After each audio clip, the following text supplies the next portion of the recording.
Virginia.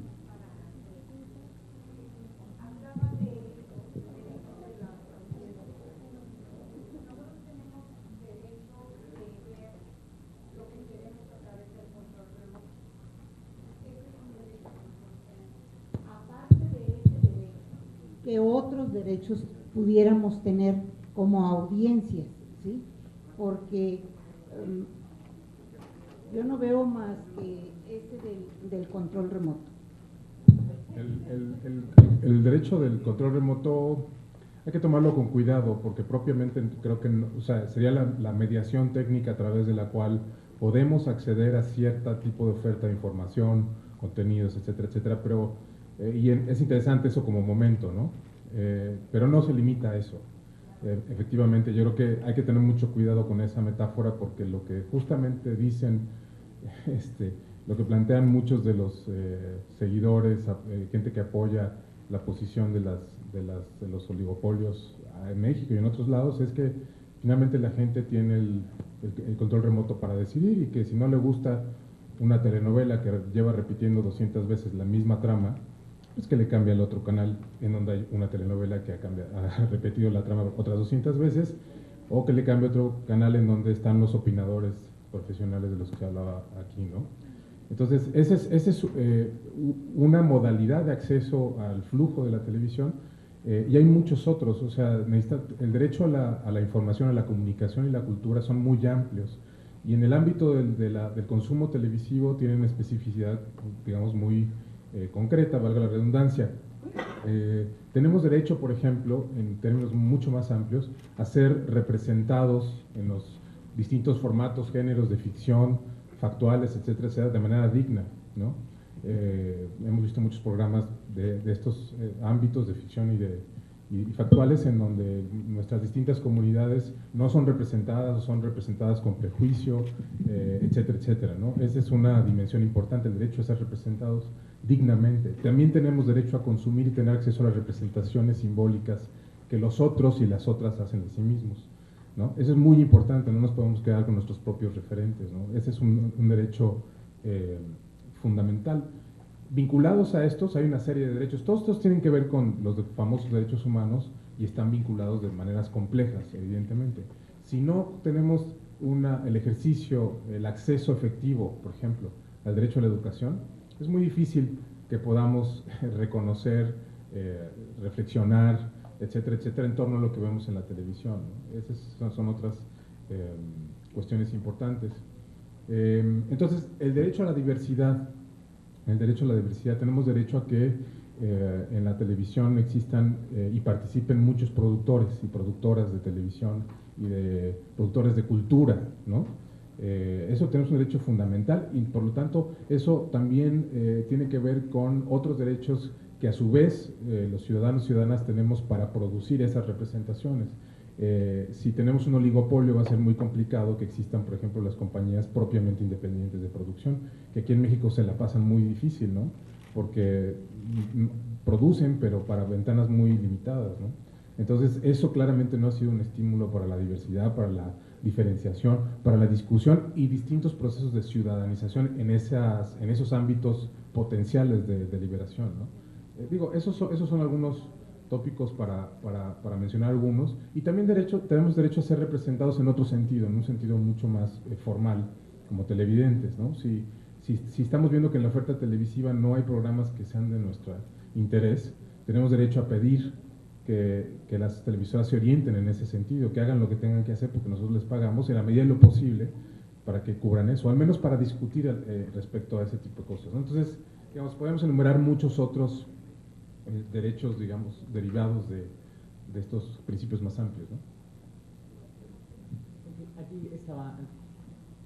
Sí, gracias, buenas tardes. Para abundar un poco más con lo de Canal 22, que me parece que es muy importante tener aquí a André que nos pueda compartir su experiencia. Partimos del hecho que Canal 22 se financia con recursos federales, pero solo lo ve una pequeña parte de la población mexicana. ¿Qué tantos comentarios o qué tantas audiencias que no son justamente aludidas por el canal, aunque deberían, porque son recursos federales, se han manifestado de que llegue la señal en abierto, estamos hablando, porque el otro, pues también hay un filtro importante. Claro. Han manifestado el interés por el canal y cómo de alguna manera también al interior del canal se habla sobre esta situación, porque en Zacatecas tú puedes hablar del canal 22 y les vas a estar hablando en chino. Ahí en Zacatecas en abierto tienen 2 señales en abierto, el 2 y el 3, nada más, en abierto. O sea, la realidad nacional que nosotros luego vemos desde el centro se complica en muchos otros estados del país, que me parece que ahí es importante a veces reparar, porque yo sé que André lo contempla, pero sí quisiera hacer esa reflexión, porque si no luego quedamos hablando de cosas que no tienen que ver con la realidad inmediata de muchas localidades de nuestro país, ¿no?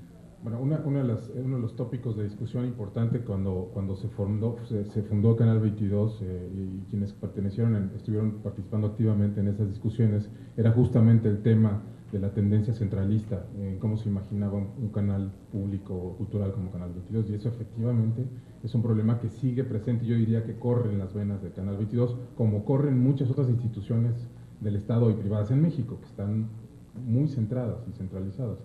Han pasado 2 cosas relevantes o interesantes o más, pero bueno, me gustaría comentar 2. Una es que lo que hemos visto con el tipo de persona o el perfil sociodemográfico de las personas que participan con la Defensoría son televidentes, hombres, mujeres de clase media baja, y eso fue una sorpresa para Canal 22, porque suponían al comienzo de esta gestión del 2007 que más bien Canal 22 era visto solamente por las clases más educadas con mayor capital cultural y social en el centro del país, y entonces esto fue así como, hijo, bueno, entre celebratorio, qué bueno que hay más gente le interese, pero también eso prendió un foquito rojo, porque Canal 22 puede comercializar el tiempo que tiene, digamos, en tanto concesión, y un argumento importante para jalar patrocinadores con mucha lana es que tus consumidores, tus clientes,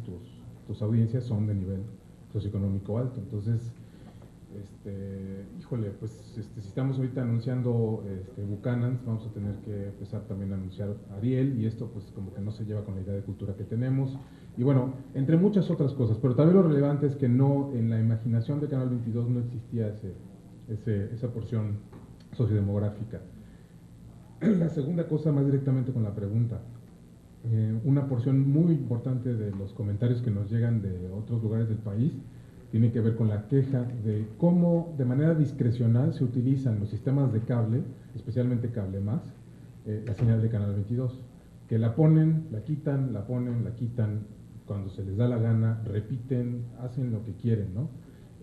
Y Canal 22 no ha podido hacer nada con la Camitec y sus distintos miembros que han sido protagonistas últimamente de algunas polémicas, porque por obligación realmente legal, propiamente hablando, no hacen nada para darle certidumbre a los televidentes en relación a la oferta de la señal en Canal 22.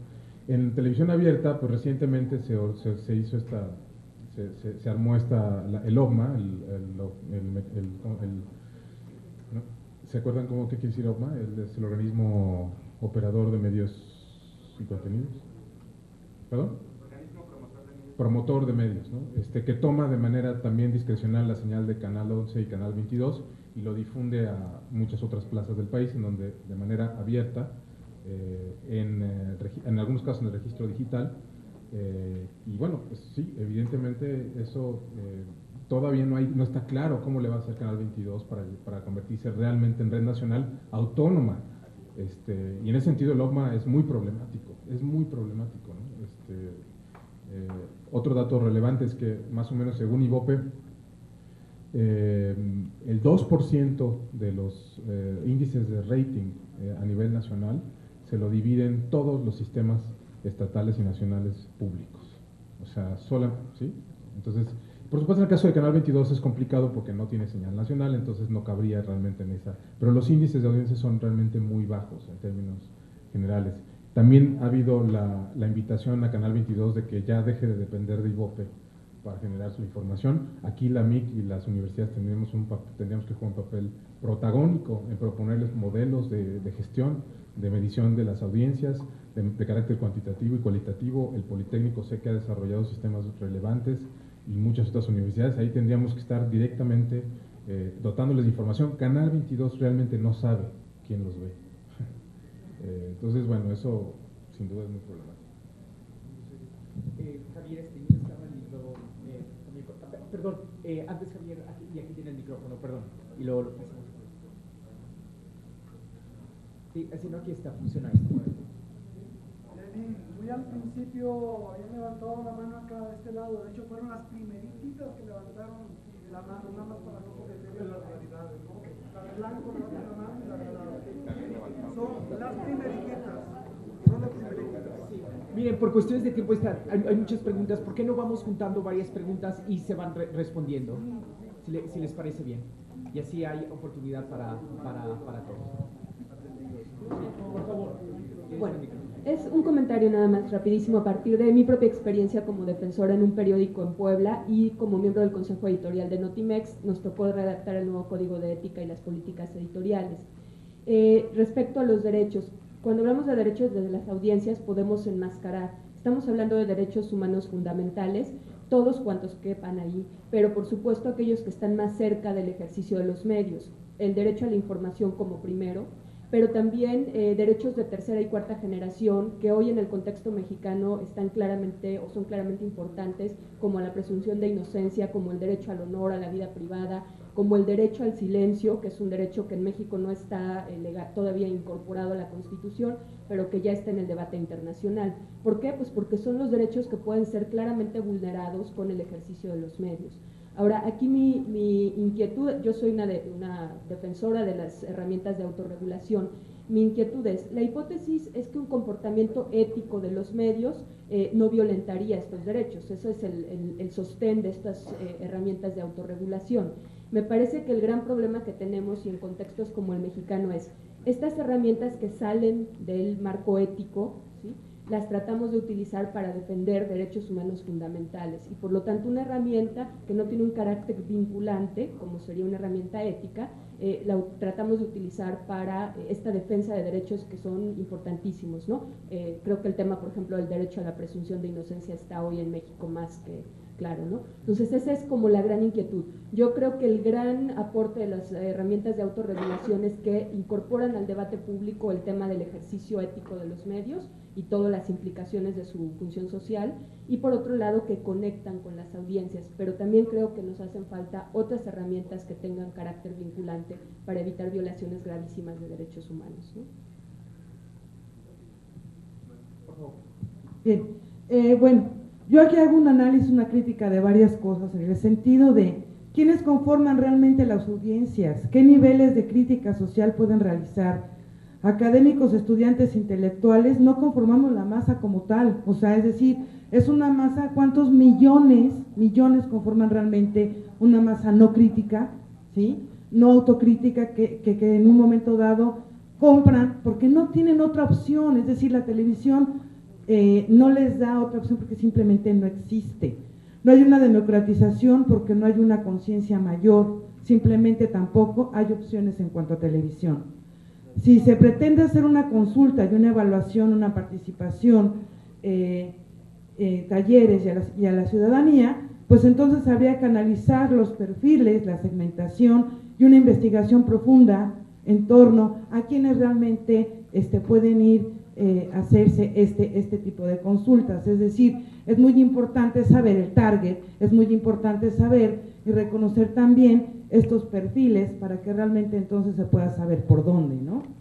Por otro lado, está la cuestión de exigir también. Nosotros podemos exigir unas políticas públicas, en tanto que la última ley de radio y televisión fue en 1973, y desde entonces se han hecho muy pocos cambios realmente para que nosotros podamos exigir desde otra cuestión este tipo de cambios, ¿no? Y bueno, pues entonces eso sería así como una cuestión. ¿Por qué? Porque no hay concientización, porque tampoco hay una educación y por lo tanto tampoco hay una parte de esa exigencia que realmente se necesita para una calidad. Son vistos más como una cuestión de una masa consumible, ¿no? Que al final de cuentas por eso existe la televisión, porque bueno, consume. Y ya para finalizar, bueno, pues también sería cubrir las necesidades a nivel nacional, no solamente esta cuestión de monopolio centralizado. ¿Por qué? Porque sabemos que cada estado tiene una necesidad de comunicación muy particular. Entonces ahí también sería dentro de las políticas públicas que cada estado realmente tenga una televisión digna para poderse establecer y poder decir lo que realmente necesita decir, como un derecho constitucional que lo marca desde la primera parte, que tiene que ver precisamente con estos derechos de la sociedad, ¿no? Por mi parte sería todo. Gracias. Pasamos hacia adelante y vamos dando una... ¿Pasamos? Ok, lo tiene, ok. Adelante. ¿Ah, yo? Ah, ya, es que pensé que venías de... Pensaba que venía por acá. Bueno, Adelante. Bueno, gracias Alberto y André por su insumo, etcétera. Una comentario, pregunta a Alberto y otro para André. Alberto, la pregunta que me surge es, tradicionalmente se dice que en México somos muy malos ciudadanos. Tenemos una especie de cultura, conciencia cívica que nos dificulta esta vinculación horizontal. Normalmente en nuestras relaciones sociales operamos en lo vertical, pero no operamos en lo horizontal. Entonces, desde tu perspectiva, desde tu experiencia, ¿cómo crees que se puede erosionar esta especie de círculo fatal que puede incrementar efectivamente la conectividad? Por ejemplo, ahorita en el caso de la marcha Soy el 132, las voces críticas están apelando al elemento de la politización. Bueno, ciertamente el candidato, digamos, más afín a un sector del estudiantado es López Obrador, pero a mí no me imagino a López Obrador yendo más allá de la politización, tratando de invitar a esto que tú mismo comentabas, es decir, pasar a un ejercicio de ciudadanización en la cual se recupere no el valor solamente capital de consumo del joven, sino el poder movilizador, incluso de liderazgo que puede tener el joven. Entonces, ¿cómo revertir esto que llamamos círculo fatal? En el caso de André, ya desde la otra vez que charlamos, me quedé muy pesimista del panorama que nos has planteado en el Canal 22. Es decir, quienes somos usuarios televidentes del 22, incluso nos critican algunos amigos que nos dicen, oye, que no tienes cable, ¿por qué ves el Canal 22? ¿No? Pero quienes vemos el Canal 22, pareciera también que hay ahí una especie de círculo fatal, que de hecho desde el inicio que narraste en la década de los 90, ha habido intentos por imposibilitar la democratización real del Canal 22. No sé, a mí me gustaría conocer cuál es tu perspectiva, aunque ya de alguna manera la has dicho, pero yo me quedo con la impresión que no hay posibilidad de una democratización auténtica del Canal 22, y esa es una terrible noticia para la democracia de este país. Terrible, pero no sé, quizá lo he entendido mal o puedes tú establecer algunos matices, ¿no? ¿Hay ahí algún atolladero? Por ejemplo, eso de que hacen modificaciones al código de ética y no invitan al ombudsman del Canal 22, coño, pues eso y es una tendencia que, como tú evocabas en la referencia histórica, desde los 90 se ha venido presentando. A mí personalmente, no sé aquí, quizá mi querido colega Jerónimo Repol, pero a mí me gustaría ver programas como los que estamos viendo ahora en Argentina, tipo 678, o bueno, ahora recientemente el Canal 11 abrió uno sobre videocracia, pero muy noche. Ese tipo de programas, claro, todos los que pasan son excelentes, los que dijiste realmente son muy buenos, pero bueno, tu perspectiva en ese sentido. Merci beaucoup. Sí. Bueno, a mí me han parecido muy valiosas las dos exposiciones que han presentado, Alberto y André, pero veo una contradicción de fondo, porque cuando tú nos expones, André, que el Canal 22 se está exponiendo como un medio de servicio público y después nos dando detalles, tú mismo nos confirmas que no hay tal medio público. Es un simple medio del funcionario en turno maquillado como intento de medio de servicio público. Y a ti te han colocado en una situación arrinconada de ser más bien un ombudsman a modo para el Canal 22. ¿Por qué? Porque como dice Tanius, cuando construyen un código de ética y a ti te cierran la puerta para no entrar, quien fija las reglas son los funcionarios que están en el poder. Cuando a ti nada más te permiten funcionar con la programación que existe y no te permiten abrir nuevas expectativas, entonces las reglas del juego las plantean ellos. Cuando a ti no te permiten definir lo que es el concepto de cultura y el Canal 22 lo sigue definiendo como un concepto de cultura aristocrática, es decir, cultura igual a las bellas artes, a la pintura, a la escultura, a las exquisiteces de la poesía, etcétera, y no al concepto de cultura que está planteando la sociedad en las calles. Entonces, todo esto, digamos, tu trabajo ha sido extremadamente valioso, pero es un trabajo, digamos, arrinconado o subordinado a las reglas que ellos han impuesto. Y por otra parte, Alberto señala algo muy importante, dice, los procesos de ciudadanización, plantea toda la fase por la cual tienen que atravesar, y al final dice, en el país existen 40,000 ONGs que están esperando tener canales de comunicación para poder participar. Entonces, ¿cómo dar el brinco del canal disfrazado 22 que quiere hacerse pasar como medio público y es medio autoritario de funcionario en turno para que las 40,000 asociaciones ONGs puedan retomar su canal y puedan participar a través de ello? Por acá tenemos más preguntas. Bueno, acá ya tiene el micrófono. Bueno, creo que les pasaron por ahí la pregunta, pero nada más para ampliar. Son dos preguntas muy específicas, una para el doctor André.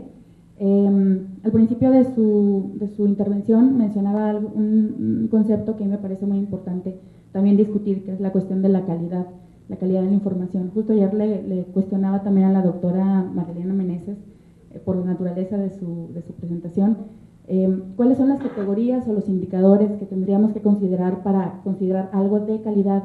Nosotros trabajamos en el Centro de Investigación en el TEC Campus Monterrey y estamos con un observatorio de medios y cultura y la legalidad. De alguna forma, lo que hacemos es hacer una evaluación de las notas respecto a su inclusión de cuestiones de principios de cultura y la legalidad, un poco a modo de defensoría, y tratamos de intervenir dentro de los medios y de la gente que genera noticias a nivel local para moderar esta cuestión de la cultura de la legalidad y de la forma de las noticias. Pero bueno, ¿cuáles serían entonces las categorías que podríamos tomar en cuenta o cómo se define la noticia o la información de calidad? Y para el doctor Alberto, ¿quiénes y cómo o desde dónde tendrían que ser los responsables o los encargados de generar estos procesos de comunicación, participación, urbanización? En Monterrey tenemos 3 casos fallidos, que es el caso de La Pastora, el caso de el puente de Leones, que se llama, y actualmente la discusión sobre el Metrobús, que sería el Metro Rey allá, sobre la forma en que la gente tiene este conflicto sobre la participación en la opinión y que la misma gente de gobierno y los medios no permiten tanto esta interacción para que podamos opinar, ¿no? Nada más a modo de acotación.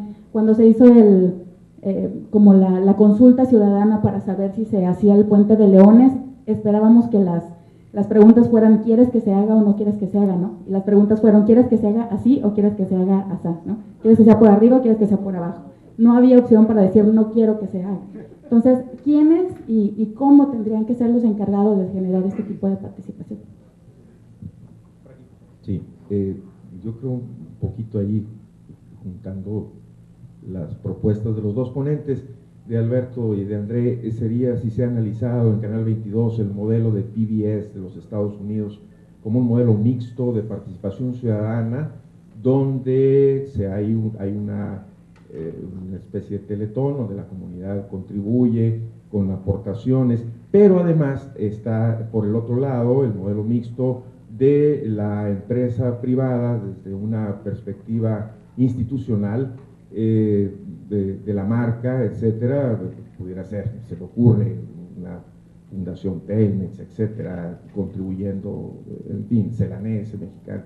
Si esto se ha analizado como propuesta de financiamiento Y tiene que ver con lo de Alberto, bueno, porque sería formar esta comunidad alrededor del Canal 22 como modelo, suponiendo, pidiéndole la carta a Santa Claus de que algún día se libere la televisión pública o tengamos televisión pública en este país, ¿verdad? Y focalizada y localizada en cada lugar, en cada ciudad, ¿no?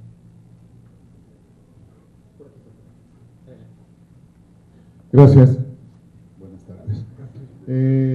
Las dos intervenciones realmente muy provocadoras. Quisiera preguntar en este caso a Alberto. Bueno, cuando hablamos de comunicación a veces nos perdemos en la tecnología, en procesos o en otros elementos, pero siempre es importante tener en cuenta que hablar de comunicación es hablar de sujetos. Y en este caso la cuestión de la ciudadanía pues implica hablar de sujetos y de algo que son los valores. Una cuestión sería, ¿es posible considerar a la comunicación como un valor? Hay quien dice que sí, hay quien dice que no. Y la siguiente cuestión sería, ¿cuáles son los valores o identificas valores que nos permitan identificarnos como una ciudadanía, una sociedad o varias sociedades mexicanas que permitieran la transformación de lo que somos a un país, a una sociedad diferente y mejor? Vamos a dar paso a las respuestas, ya no tenemos muchísimo tiempo, así que les pido que sean bastante breves. Sé que es difícil porque fueron muy provocadoras las preguntas, muy buenas las preguntas, los comentarios, pero pues yo creo que lo que falte puede seguir después, ¿no? En los pasillos. ¿Quién empieza? ¿Sí? Le damos una chance. Okay. Bueno, entonces Tanius, y va conectado también con Metrorrey y Monterrey, Transmilenio y estos sistemas de transporte en las ciudades. Voy a comenzar con ese. ¿Quién y cómo podrían articularse estos procesos? Las personas en el espacio público. Si puedes luego entrar en YouTube o en alguna red, teclea João Boracao. Es como Juan Bache en portugués.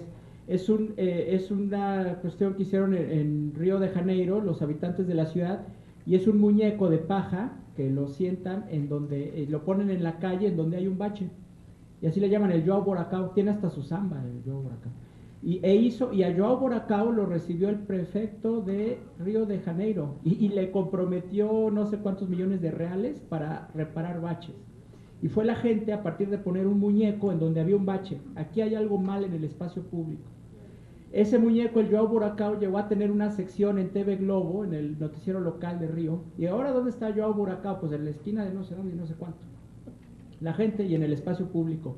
Si como ocurre con el Metrobús o el Metrorrey, que bueno, en el Metrobús de la Ciudad de México la verdad es que la obra ha tenido una integración no virtuosa, sobre todo con los automovilistas, pero si no hicieron el paso peatonal para la gente de la tercera edad o para las personas con discapacidad, pues ponerles un muñequito ahí.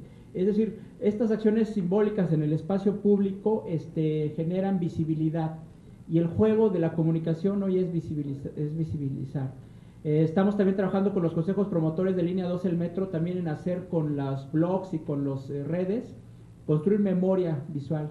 O sea, los vecinos siempre nos dicen, deberían poner aquí una cámara de vigilancia ahora del metro. Todos traemos una aquí.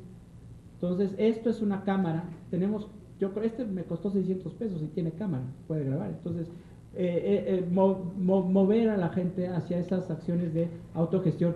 Tanius, creo que sería también por ese lado. ¿Cómo podemos hacer, digamos, más vertical y romper el círculo de la individualización en cuanto nos apropiamos de temas o de espacios? Me parece que es precisamente construyendo memoria, y a partir de construir memoria generar identidad. Si asumimos el canal público local como un receptor de memoria y de expresiones, las personas necesariamente lo van a cobijar y lo van a querer también modificar, y lo que no empate con eso van a ser activos en transformarlo. Yo tengo mucho referente, por ejemplo, de los canales españoles, de las comunidades, de la comunidad vasca, la comunidad catalana, que son fieles promotores, digamos, del lenguaje, de la identidad, de la estética, y un poco también jugando con el Juan Bache. Creo que va por ahí. Es una expresión local de la idiosincrasia, el hacer una samba de un muñeco que incluso cuando el bache tiene agua lo ponen a pescar, le ponen una caña de pescar y está el yogur acá sentado ahí. Bueno, pues este tipo de expresiones. Y es posible considerar a la comunicación como un valor y me parece que es complicada la pregunta. Me atrevería a decir que sí es un valor en tanto que lo que nos estamos viendo como contenido nos refleja, nos está referenciando. A mí, pues yo les voy a confesar algo que me pasó recién aquí en Montevideo, que fuimos al mercado de los artesanos, cenamos ahí una persona local, nos saludamos, platicamos, y decía que el referente que tenía de México era Laura de América, porque es Laura Bozzo, y eso, y después Chespirito. Y yo creía que ya ese mito de que en Sudamérica era Chespirito, pero no, me pasó en Montevideo, con una habitante común de la ciudad. Entonces, sí, la comunicación es los valores, entonces por eso tenemos doblemente que defender e ir por eso, ir por ello. O sea, no nos pueden moldear, no nos pueden determinar nuestra identidad. Dos canales que juegan por un lado a vender estufas y por otro a denigrar la condición humana de personas que, aunque sean pagadas o sean actores, están digamos dando una idea o están expresando valores. Entonces la comunicación de los valores definitivamente sí, y construyen por ello identidad. Gracias.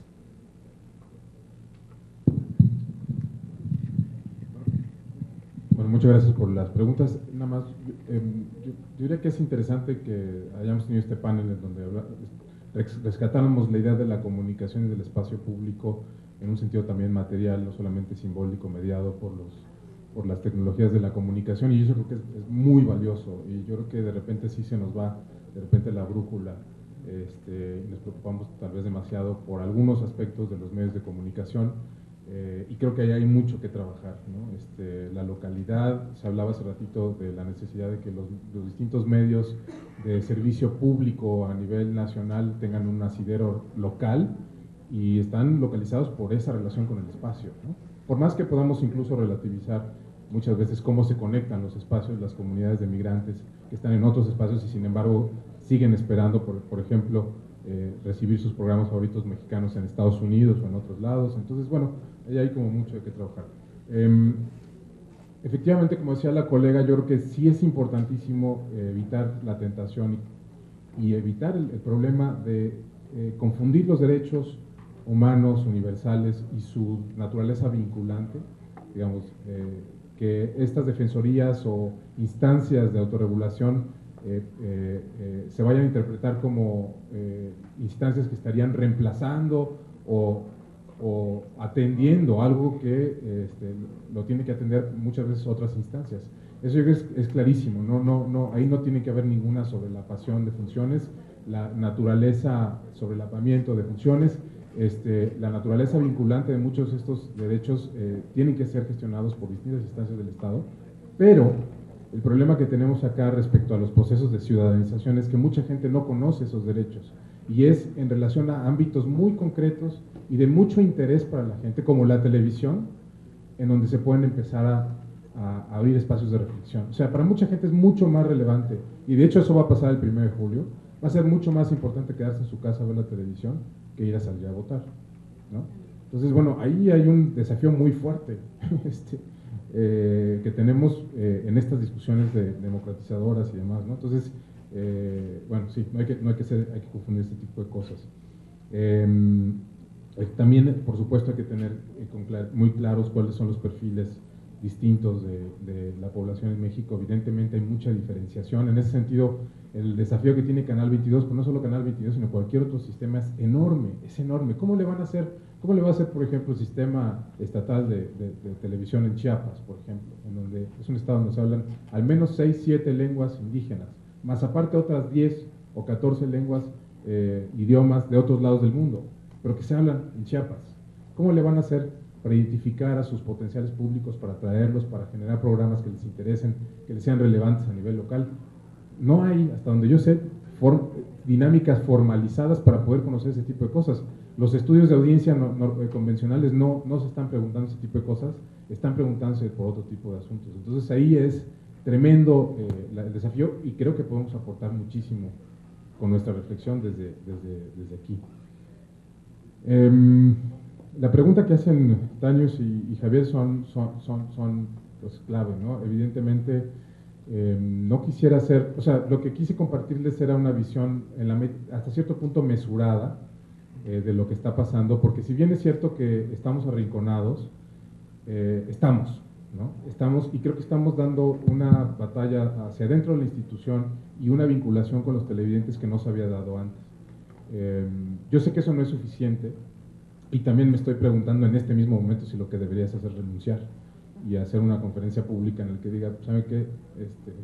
Esto no está funcionando, nos están dando el avión, ¿no? Y eso es una posibilidad, y en ese sentido acepto todas las sugerencias. Si creen que eso es lo más pertinente que hay que hacer, pues habrá que hacer tal vez eso y tomarlo en cuenta. Pero sí hay que hacerlo con un boom y que la gente sepa, sobre todo que quede muy claro, que hay una dimensión de simulación en todas estas cosas, para que haya un cambio, pero no lo tronemos nada más porque hay que tronarlo, ¿no? Yo creo que es una oportunidad ahí. Entonces, yo diría que sí están habiendo procesos de apertura dentro del Canal 22, que es importante reconocerlos. Hay otros procesos de apertura que ya se estaban dando en Canal 22, y por eso hablé también de esa vocación, no solamente del mandato que tiene constitucional, que de cualquier forma es muy ambiguo, o sea, estamos totalmente claros que hay un problema de definición jurídica en el marco legal en México respecto a los medios públicos, es inevitable eso, pero Canal 22, a pesar de todos sus pesares, está también representado por un montón de gente que ha trabajado desde hace 18 años ahí. Perdón, es que hay un micrófono ahí, ¿no? Gente que está trabajando desde hace mucho tiempo ahí en Canal 22 y que de hecho ellos han interiorizado esta vocación de servicio público y que sí les interesa el público, que les interesa la diversidad y que están haciendo cosas muy interesantes. Yo no me atrevería, no sé qué está pasando con el micrófono, no me atrevería a... Sí, Canal 22 ahorita estaba tratando de en mi cabeza. Perdón, ya se me fue la onda. En Canal 22 hay gente muy valiosa y que ha estado ahí durante mucho tiempo. Yo no me atrevería a descalificar su trabajo y su vocación y su compromiso en ese sentido. Entonces lo han hecho con programas que son realmente muy buenos, que han ganado premios, etcétera, etcétera. También estoy totalmente de acuerdo que no podemos ser cómplices de las dinámicas formales, en la manera en la que se eligen a los directores, la manera en la que se ignoran muchas otras cosas, definitivamente no. Pero en la medida que nosotros podamos hacer presión desde afuera y decir, a ver, Canal 22 dijo que tenía una defensoría, ¿qué pasó con estas respuestas? ¿Qué pasó? Ahí yo creo que la incidencia es muy importante, porque a mí, en lo personal, yo no tengo herramientas para llegar, además de los que les he argumentado, llegar con la dirección general y decirle, yo no estoy de acuerdo con sus respuestas a las recomendaciones, pero si yo llego y llegamos de alguna manera diciendo, pues hay un montón de gente que está diciendo que estas no son respuestas, que no son las respuestas que se espera de Canal 22, ¿qué onda? ¿No? Bueno, ahí si no responden nada, si nos mandan a volar, pues entonces ya quedó muy claro de qué se trata esto, y entonces sí, pues, ¿no? A lo que viene, ¿no? Entonces, hay procesos de democratización importantes, Tanius, dentro del canal, que son relevantes. Zona D, por ejemplo, es la primera barra programática para la diversidad sexual, que es muy importante por un montón de gente, y eso es un triunfo que yo creo que hay que defender, ¿no? O sea, y eso no nos permite simplemente hacer un diagnóstico solamente en términos negativos, ¿no? El programa de Mardonio Carballo, que también uno podría definir si Mardonio representa o no los intereses indígenas que son tan diversos, pues es cierto, sin duda, pero yo he visto cosas ahí en ese programa que no he visto en ningún otro lado, ¿no? Entonces, eso hay que estimularlo, hay que tratar de estimularlo no solamente con estos argumentos, sino con nuestra participación. Y bueno, espero haber respondido. El problema de la calidad también es un asunto que la calidad, hay una dimensión de los referentes de calidad que son más o menos formales, pero hay otros que son también totalmente contextuales y contingentes. O sea, tenemos que discutirlos. No en todos lados el valor o las distintas escalas de valor representan lo mismo, ¿no?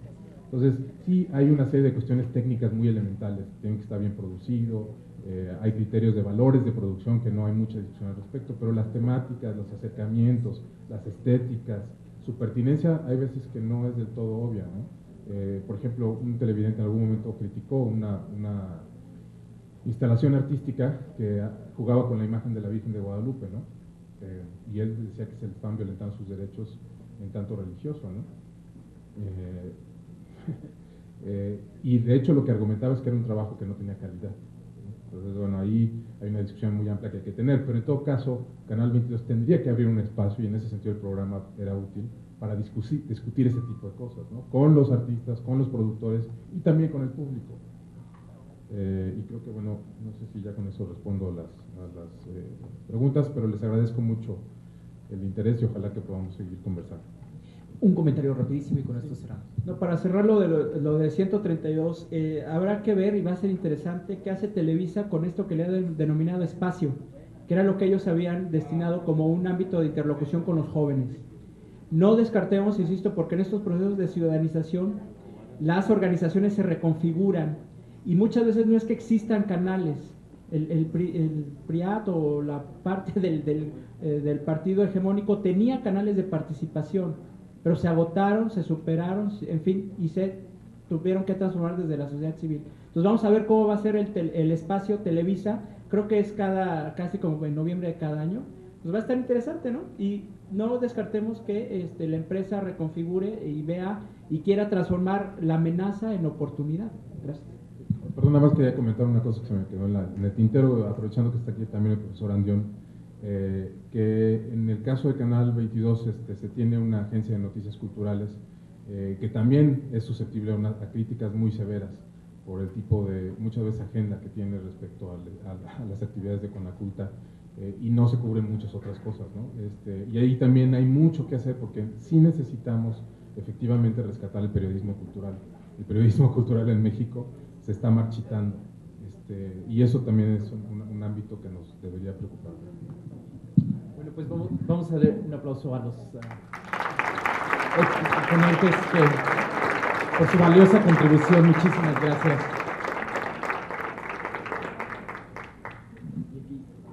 Agradecemos a nuestros participantes y hacemos entrega de un reconocimiento.